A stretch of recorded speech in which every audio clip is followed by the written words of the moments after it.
Back to news. Chittoor జిల్లా Gangadhara Nellore BC కాలనీలోని సెల్వి అనే లబ్ధిదారుడికి ఎన్టీఆర్ భరోసా పెన్షన్లు పంపిణీ చేశారు ఏపీ సీఎం చంద్రబాబు.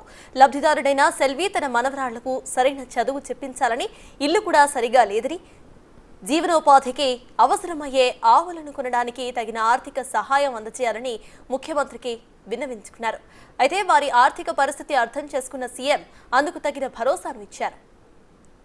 చిన్నారులు ఒక్కొక్కరికి 2 లక్షల రూపాయల చొప్పున ఫిక్స్డ్ డిపాజిట్ చేయడంతో పాటు మిషన్ వాత్సల్య పథకం కింద 2 ఆడపిల్లలకు 4,000 రూపాయల చొప్పున వచ్చేలా కూడా చేశారు. ఇక 18 ఏళ్లు నిండేంత వరకు వీరి ఖాతాలో నెల 8,000 రూపాయలు జమ అయ్యేలా ఆదేశాలు జారీ చేశారు. జిల్లా కలెక్టర్ సుమిత్ కుమార్ సంబంధిత పత్రాలను అక్కడికక్కడే అందజేశారు. నీ పేరేంటయ్యా? నరసింహ. నువ్వు అల్లుడి ఆవిడికి? నువ్వు కూతురమ్మా? మీకు ఎంతమంది పిల్లలు? 3 పిల్లలు. ఈ అమ్మాయి ఎన్నో అమ్మాయి? లాస్ట్ ఇద్దరికి పెళ్లి టైం.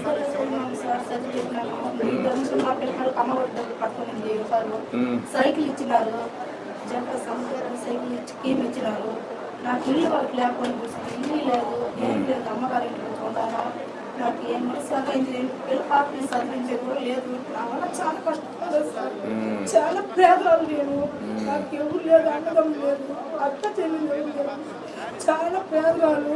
మా బిడ్డ చదివించేదంతా లేకుండా కూలి పని చేసి పోలీస్ స్టేషన్లో గురించి పోతే 100 రూపాయలు ఎక్కడ చేస్తాము? పోలీస్ స్టేషన్ కాడ 100 రూపాయలు ఒక రోజుకి ఇస్తున్నారు సార్. అదైతే ఏదైతే 3 వేలు వేస్తారు అంతే సార్. నాకు ఆదాయం పెట్టుకుని బిజినెస్ ఆడుకుంటున్నాను సార్. ఏం ఆదాయం లేదు సార్. నాకు ఇల్లు లేదు సార్. నాకు నువ్వేం పని చేస్తావా? ఆయన సిక్కు పని చేస్తాను సార్. సిక్కు పని, మేస్త్రి పని చేస్తావా? ఎక్కడ? వెంటనే హరిజనవాడలోని మరో పెన్షన్దారుడి ఇంటికి వెళ్లి అక్కడ పెన్షన్ అందజేశారు సీఎం చంద్రబాబు. అంతేకాదు ఆ ఇంట్లోని మహిళకు ఇంటి పత్రాన్ని అందజేయడంతో పాటు జీవనోపాధికి అవసరమయ్యే ఆవులను కొనడానికి సంబంధించిన ఆదేశాలు జారీ చేశారు. అంతేకాకుండా ఆ ఇంటి ఆడపిల్లల చదువుకు 50,000 రూపాయలను కేటాయించారు. నువ్వేం పని చేస్తావా? మేస్త్రి పని చేస్తావా? ఎక్కడ?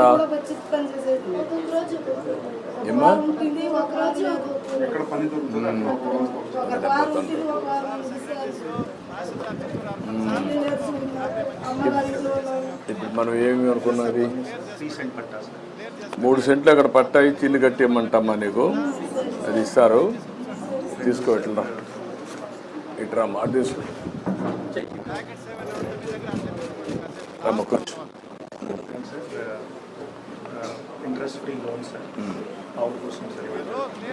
అంటే ఆ అమ్మాయిని చదివించడానికి ఎంత అవుతుందో చదివించే అమ్మాయిని ఈవిడికి ఇంటి జాగా ఇల్లు ఒకటిచ్చి ఒక 2 ఆవులు పట్టిందాలి. 2 ఆవులు పట్టిస్తే ఆవిడకి ఎంప్లాయ్మెంట్ ఉంటుంది. ఈ ఇంటికి రిపేర్ చేయించేసి ఈవిడికి ఇల్లు చెప్పానమ్మా. అది రిపేర్ చేసి ఇది ఇస్తారు, నీకు ఇల్లు కట్టిస్తారు, ఇంటి జాగా ఇస్తారు, ఆ పాపను చదివిస్తాం, నీకు 2 ఆవులు కూడా పట్టిస్తాం. ఆ పాలు అవన్నీ తీసుకుంటే సరిపోతుంది. నీకు 10,000 15,000 వస్తుంది ఆదాయం. అది చేయమంటారు. అదే లేదమ్మా, మీ అందరూ ఆశీస్సులమ్మా.